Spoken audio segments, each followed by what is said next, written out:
Welcome to the Unitarian-Universalist congregation of the Swananoa Valley. My name is Evan Yannick, and I'm a member of our Board of Trustees.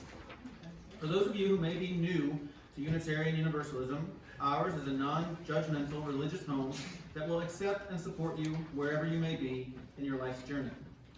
Unitarian Universalism is composed of diverse communities operating without a common belief about God, the universe, and death. Instead of a creed, we share a spirit and vision of radical inclusivity, individual agency, and social justice. This is a safe space to stand out, stand up, and change your mind, particularly during life's transitions. We embrace personal discovery and growth through learning, engagement, and service. Our only doctrine is love. You might want to take a look at our mission statement that we print on the front of the order of service, and the 8 principles which guide us on the inside of the order of service. It's our custom here at UUCSB to welcome guests who may be here for the first time or maybe back from a long extended absence. So we'll start on this side and see if anyone would like to stand and tell us your name, where you're from. Hi, I'm Lorraine Weissica. I lived in Black Mountain for many years, and I've been all over, but I have been with the Unitarians all over the Southeast, so I'm looking forward to being with you. Welcome. Anyone else over here? Can I make an announcement? Sure. Okay, sorry about that. To any women who I did not get to as you were coming in, I got to most people, but maybe some of you in the back I didn't. The women's group is starting up again this Thursday at 5:30. That is not necessarily going to be the set time forever.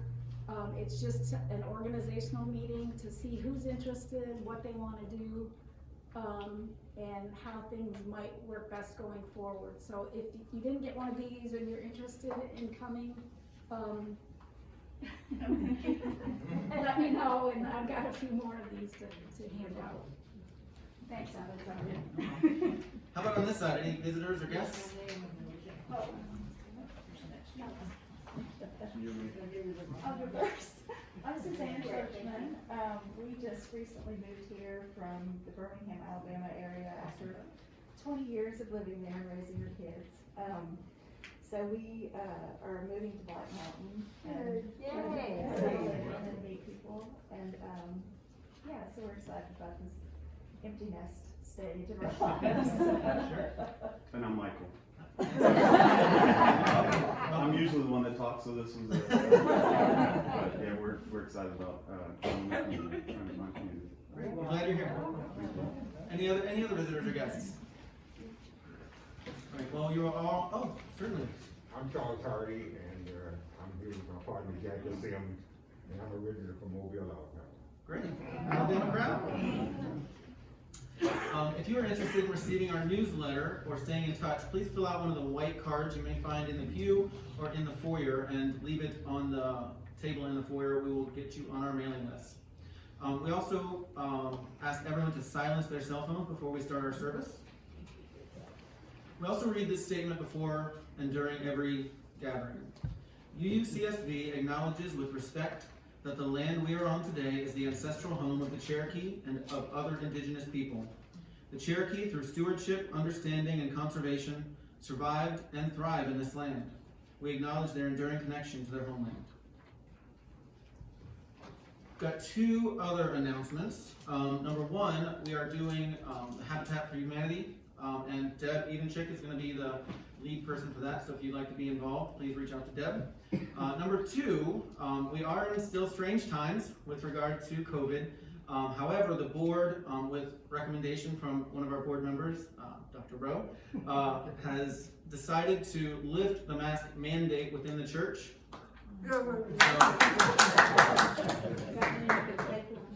You may take them off if you wish. Obviously, we're not going to be doing any Ron DeSantis. And we're not going to judge anybody who keeps masks on. I will now give you some more information. I know you love hearing me talk. Although we've not quite reached the official end of winter, the feeling of spring is in the air. For the past few weeks, my wife has been starting her flowers under lamps in our basement, and just this morning she said that her first batch is ready to go in the ground. I know there are many other gardeners here in the congregation who are just as eager to see the growth of color popping up all around.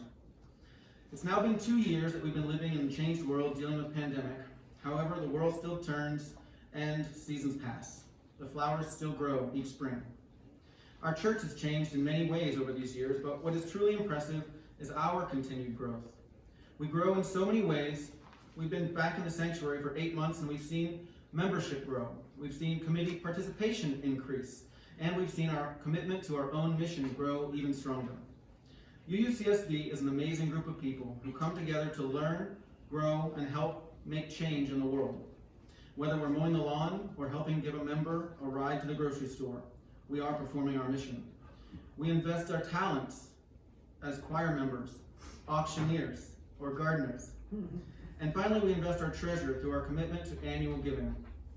Today is the beginning of our annual canvas drive for commitments to the 22-23 fiscal year. We're going to run the canvas similarly to last year with an online form, no more paper. You will receive an email this afternoon inviting you to fill this out. Our goal is to have all of them filled out 100% by April 1st, which is an achievable goal. This year, our goal is to raise $113,400 in pledges. Additionally, this year, you'll notice our canvas drive, in addition to the canvas drive, you'll notice a question on the form about lifetime giving.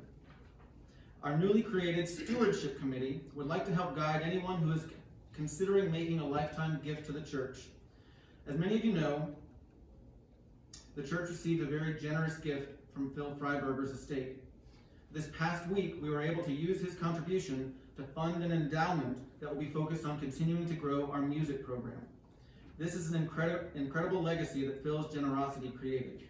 If you are interested in discussing an option like this, please indicate so on your canvas form. The growth of this church is not guaranteed. However, it is all of our members and friends, is because of all of our members and friends, we believe it can grow. Please take time this evening to fill out your pledge form and help ensure our growth next year and into the future. Thank you. Now we'll let our service begin.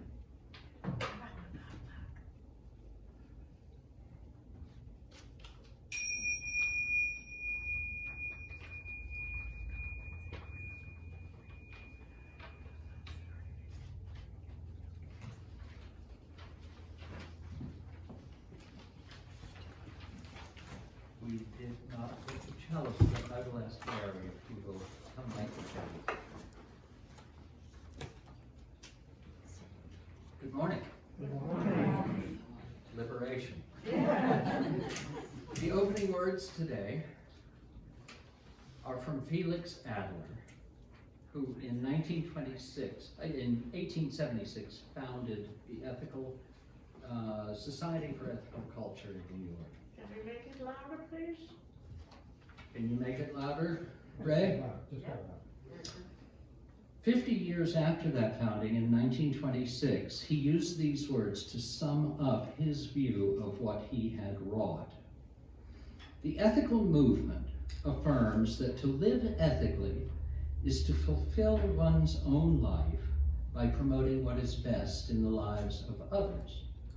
It does not establish a fixed creed or formula for living, or put forward an explicit religion for all to accept as their own.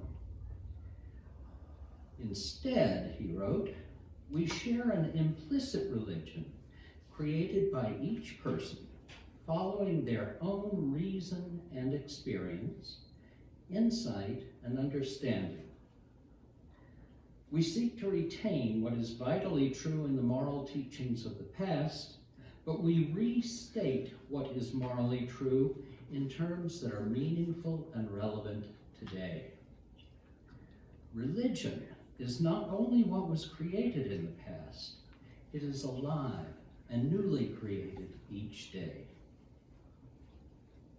So today, our guest speaker, Jackie Sims, will discuss how members of the Ethical Humanist Society and members of the Unitarian-Universalist movement go about reimagining and recreating our religious faiths and our moral teachings each day, and how similar the two groups are in doing so. Now, if you will rise as you are willing and able, we will sing hymn number 354, We Laugh With God.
This is the time when we share our joys, our sorrows, our concerns, our being together with each other. So I will ask Diane, if you will, unlight candles for those who have. Trying to hide. Diane was trying to hide. She thought she had a vacation day tonight. No such. So please come forward with anything you'd like to share with the congregation.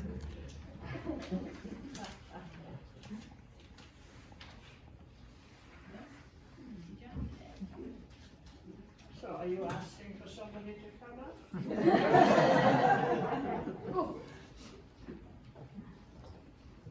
Rather than coming up, I can stand here, you can hear me. Yes. My name is Ann Silver, and I think every single day we need to contemplate what's happening in Ukraine. Put our mind to it, put our love to it, every single day. Thank you.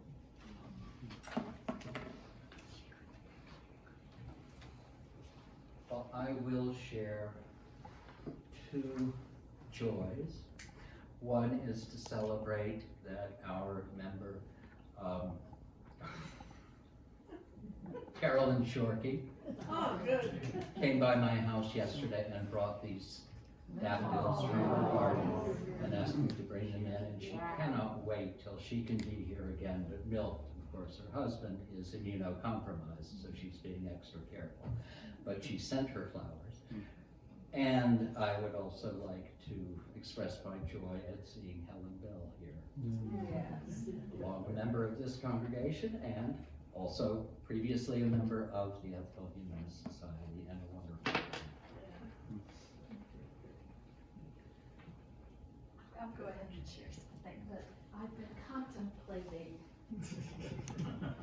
Just this morning, though. My name is Heidi, and people often ask me, how is my mom? And it's been so hard for me to answer that. Rose said the other day that you look great. And I think she is great. There's something about that I just want to say, she is great. If you don't know, which some of you don't, my mom is on the path of living with dementia and Parkinsonism, and my perspective is it's hard and it's not great, and there are aspects of it that are not great, but there is some deepness that she is. I think that's what I wanted to say to you.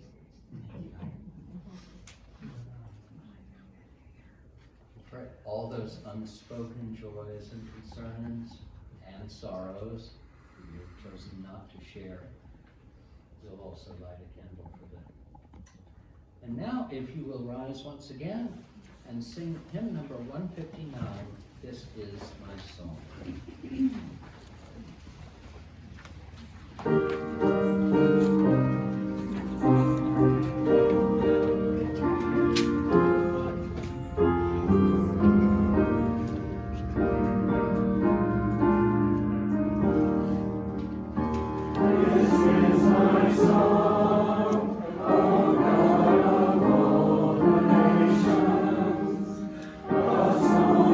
Peace, for lands of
a beautiful song to sing in light of Anne's request that we keep the Ukraine in mind. These are words from Henry David Thoreau's essay, Walden. When we consider what is the chief end of man and what are the true necessaries and means of life, it appears as if mankind had deliberately chosen the common mode of living because they preferred it to any other. Yet, they honestly think there is no choice left. But alert and healthy natures remember that the sun rose clear. It is never too late to give up our prejudices. No way of thinking or doing, however ancient, can be trusted without proof. What everybody echoes or in silence passes by as true today may turn out to be falsehood tomorrow. End quote. And therefore, as Felix Adler wrote, ethics is not life feeding on life, but life interlacing with life, each of us adding something to the lives of others.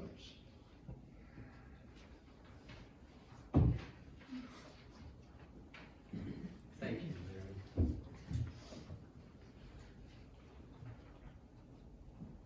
As Evan mentioned, we are starting our annual canvas, but that does not mean you're off the hook today. So, if our ushers would pass the plate, or pass the hat, as it were.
This is my favorite part.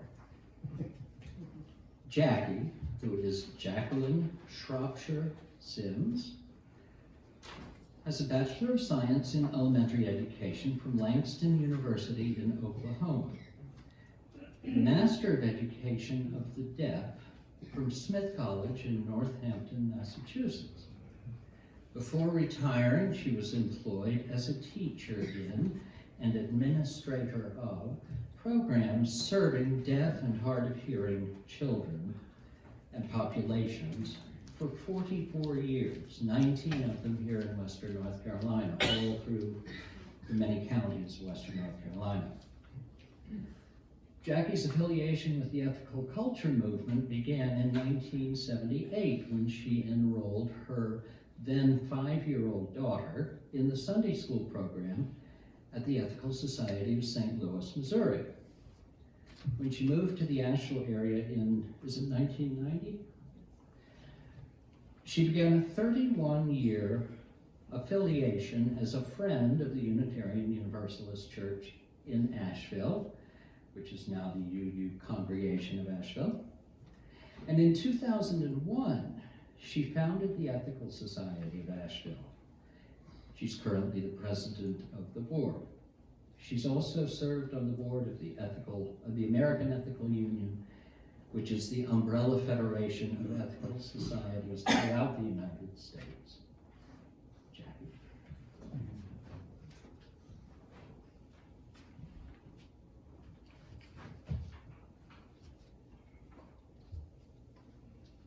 Thank you, Andy. It's a delight to be here with you today. I just got to hear several of my favorite hymns here. And I actually I spoke, we laugh, we cry, we live, we die, at my mother's funeral in a Methodist church in St. Louis. I was very happy to have acquired that while doing lay leadership training at the mountain in, you all know where the mountain is. Highlands. Yeah, in Highlands.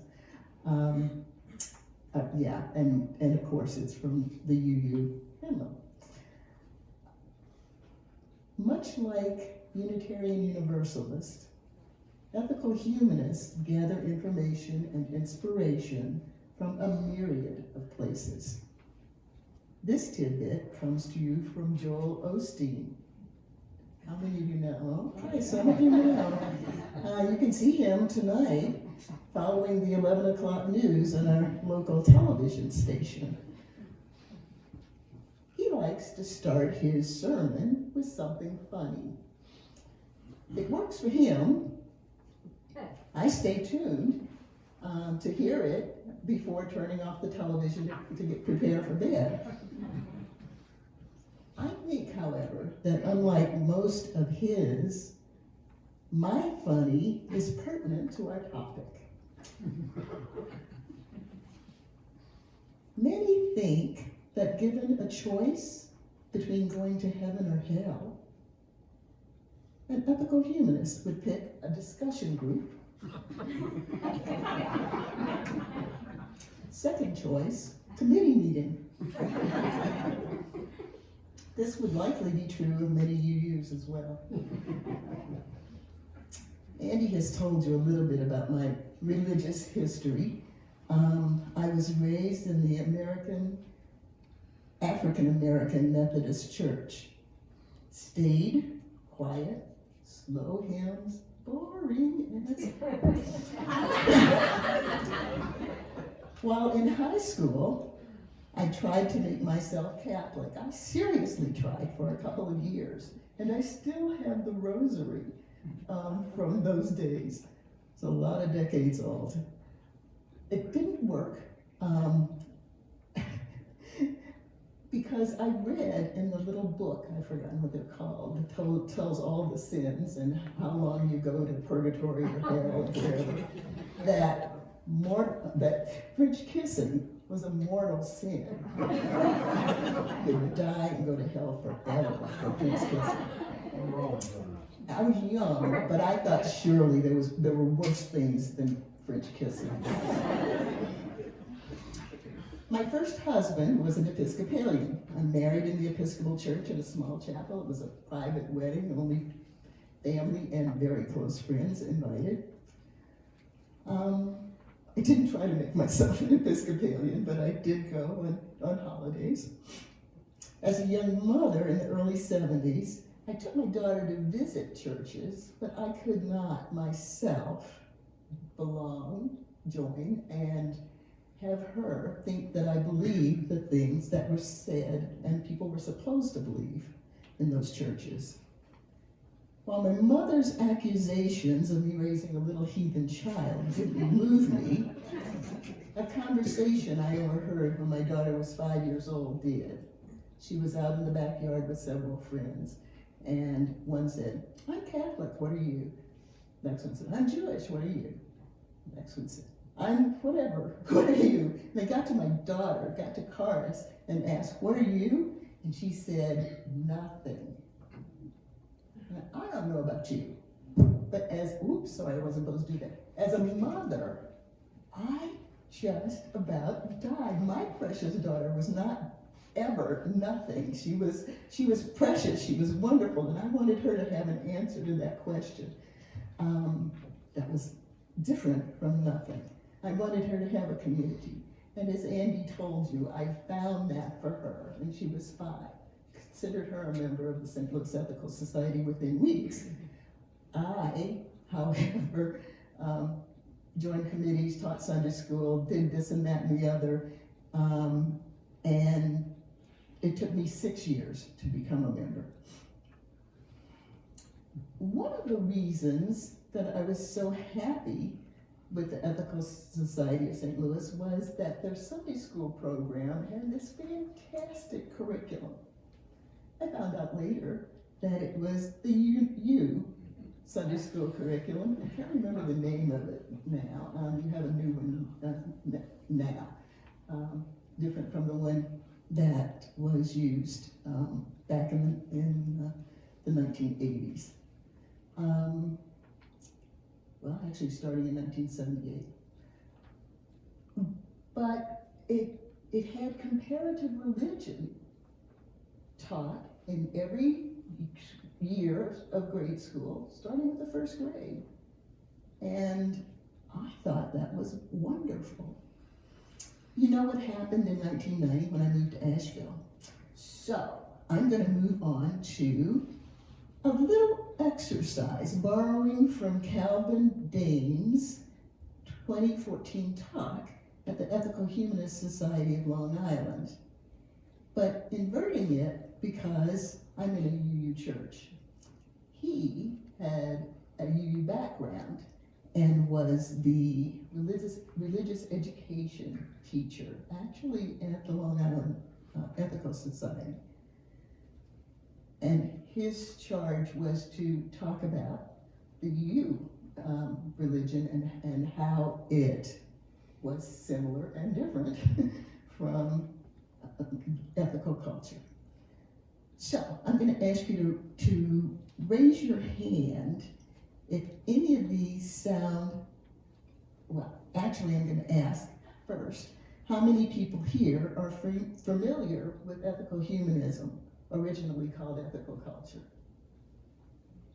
That's actually impressive. That's like about 8 more than usually respond in the affirmative to that question, which I found out after my daughter was a member of the Ethical Society of St. Louis, and people would ask her what she was, religion-wise, and she'd say, "I'm a member of the Ethical Society of St. Louis," and they'd say, "What?"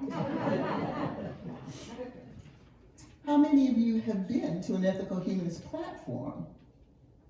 Our name for the Sunday service. That's impressive too. Some of you must be from the Northeast. How many of you checked out Ethical Humanists before you decided on Unitarian-Universalism?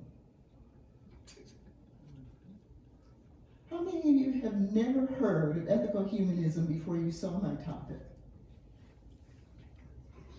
That's pretty common, but there are fewer of you than most places. I want to share with you a little bit of history. For decades, our two groups, I have thought of our two groups as being kissing cousins. So when Andy suggested that as part of the title, I thought, yeah, perfect, yeah, they're kissing cousins. Branches, I'm going to mix up my metaphors. Branches of the same tree, but one having Christian roots and the other having Jewish roots. from a 2008 article in the publication UU World, I'm quoting, as liberal religious traditions, Unitarianism and Universalism have been cousins to the ethical culture movement since its founding by 24-year-old Felix Adler in New York City in 1876. In his early career, the German-born Adler preached at Temple Emmanuel, where his father served as one of New York's most prominent rabbis. Dismayed by 3,000 years of bloodshed and divisions over religious beliefs, Adler called for the creation of an institution for saving men morally, for helping them to make the effort toward goodness without having need and falling prey to, I can't read this, without having its basis any, I think I must have left a word out. When I type this, without having as its basis any accepted common formula or creed. I hope you were able to keep up with that.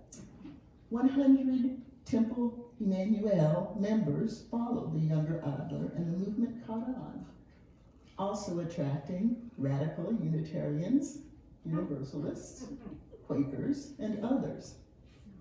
In the early 1880s, Adler also served as president of the Free Religious Association, an organization founded in Boston largely by Unitarians who disagreed with the National Conference of Unitarian Churches. After a couple of years in the organization, Adler left. This is particularly interesting and funny to me because Adler reportedly gave a spellbinding 1 hour and 45-minute extemporaneous speech when he was elected president.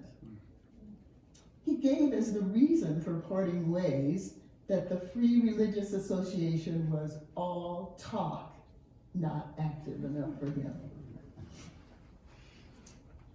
In the century following the founding of Ethical Culture by Felix Adler, there was much cooperation and interchange between Universalists, Unitarians, Ethical Culture, Reformed Judaism, the Quakers, and other liberal religious groups.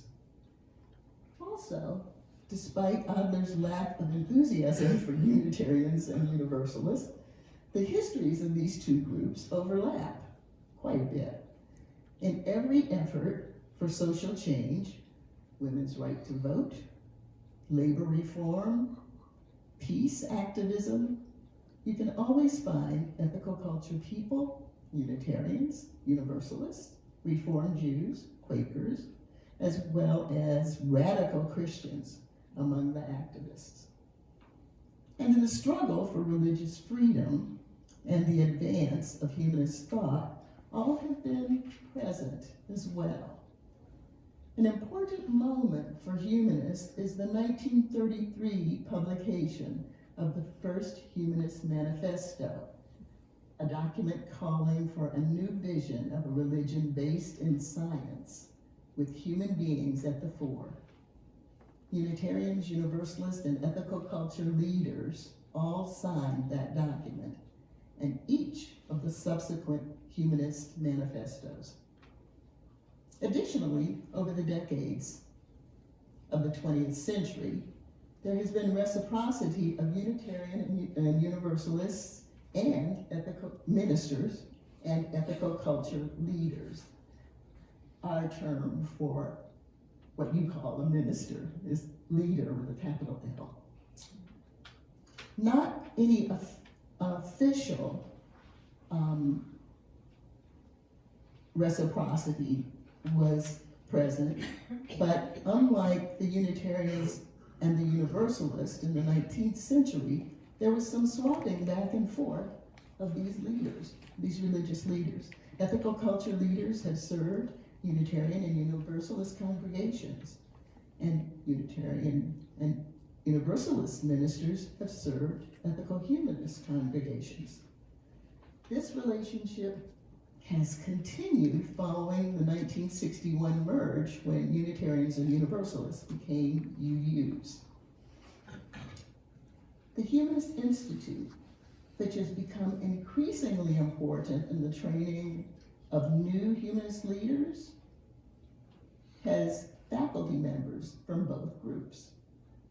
There is even an ethical society that holds a dual membership, the Washington Ethical Society in Washington, D.C., which is one of our largest and busiest congregations. Historically, an ethical culture society, but it also has been a member of the Unitarian-Universalist, has been a member of Unitarian-Universalist congregation for about 14 years now. Now I'm going to wake you up.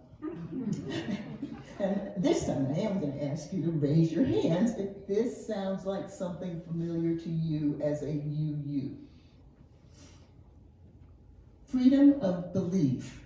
When we stimulate our thinking with new insights and inspirations, our understanding of the world evolves, and we realize the full capacity of our human spirit. Eliciting the best. It is by acting in a way that encourages the finest characteristics in others that we bring out the best in ourselves. Respect for human worth. We treat all people as having inherent capacity for fairness, kindness, and living ethically. Ethical living. When we put into practice ethical principles such as love, justice, honesty, and forgiveness, we experience harmony within ourselves and in our relationships. Reverence for life. We cultivate the spiritual dimension in life by experiencing our interdependent connections to humanity, nature, and our inner values. We are a humanist, religious, and ethical movement inspired by the ideal that the supreme aim of human life is working to create a more humane society. Our faith is in the capacity and responsibility of human beings to act in their personal relationships and in the larger community to help create a better world. Our commitment is to the worth and dignity of the individual and to treating each human being so as to bring out the best in him or her. Members join together in community to assist each other in developing ethical ideas and ideals to celebrate life's joys and life's sorrows and to support each other through life's crises, to work together to improve our world and the world of our children. We sound pretty similar to me. Those are all tenets of ethical culture or ethical humanism. It was originally known as ethical culture, I think I mentioned. What about this one? We believe in deed above creed. Oh yeah. In fact, deed above creed is one of the few things that we say in ethical culture all the time. The other one is act to elicit the best in others and thereby the best in yourself. Those are the two things that come closest to creed for us. So, as you see, there is much overlap, much cooperation, many similarities. And unlike most other groups in the humanist pantheon, we both share a tradition of getting together on Sunday, usually mornings. The Ethical Society of Asheville meets in the afternoon when I'm awake. Today, both tend to attract people of similar bent, social activists, and others looking for community and inspiration without dogma. Many people have found a comfortable home in one religion and then the other, ethical humanism and then Unitarian-Universalism, and some people continue to visit or belong to both. I once heard it said that both UUs and ethical humanists look like the kind of people who listen to NPR.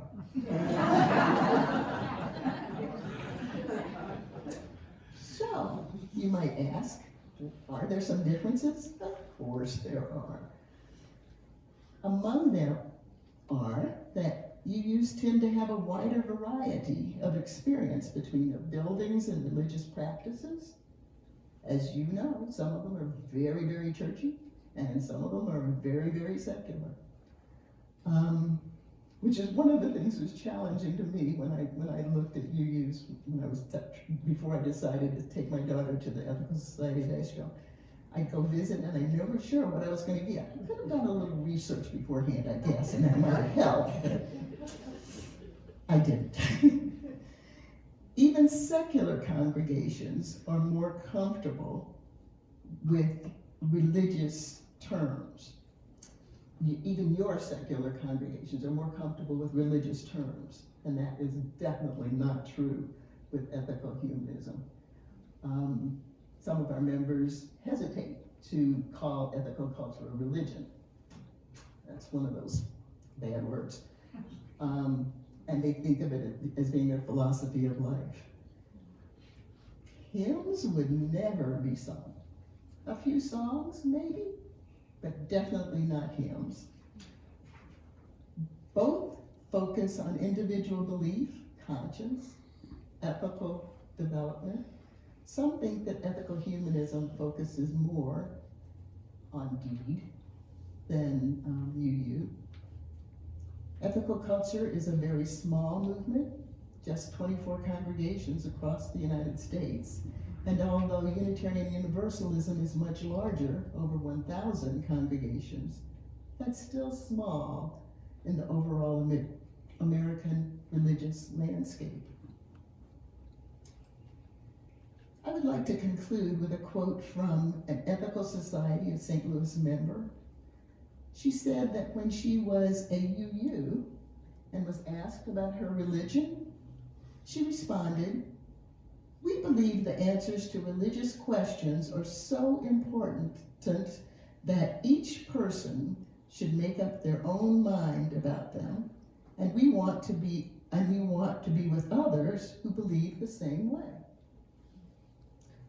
Now that I'm an ethical humanist, I say we feel that since different religions give very different answers to religious questions and very similar answers to ethical questions, ethics are the most important in religion. And answers to religious questions are so unimportant and unknowable anyway that they're not worth talking about at all.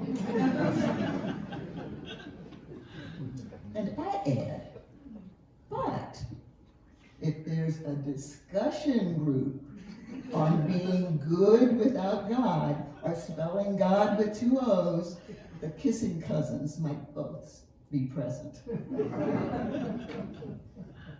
Can I use the volunteer?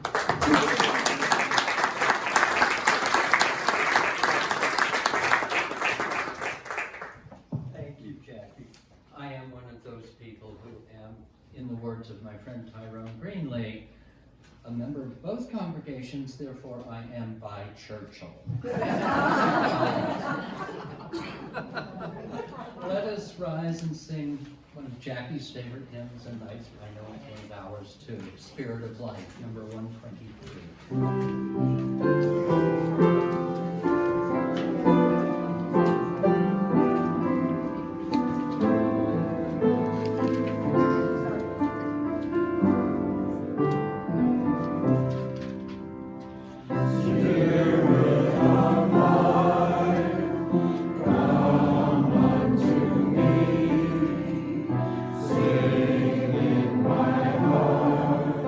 Of the stirrings of compassion.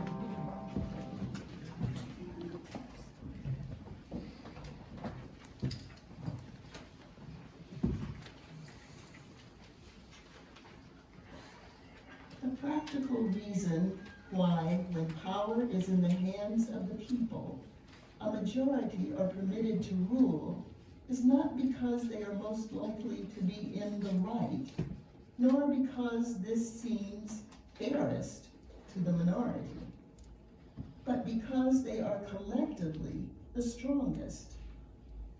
I will interject here that these are words of Thoreau on the duty of civil disobedience, and continue. Because they are collectively the strongest. But a government in which the majority rules cannot be based on justice, even as far as we imperfectly understand it. Even as far as we imperfectly understand it, can there not be a government in which not majorities decide right and wrong, but conscience? Why has every man and woman a conscience then? The only obligation that I have a right to assume is to do at any time what I think right.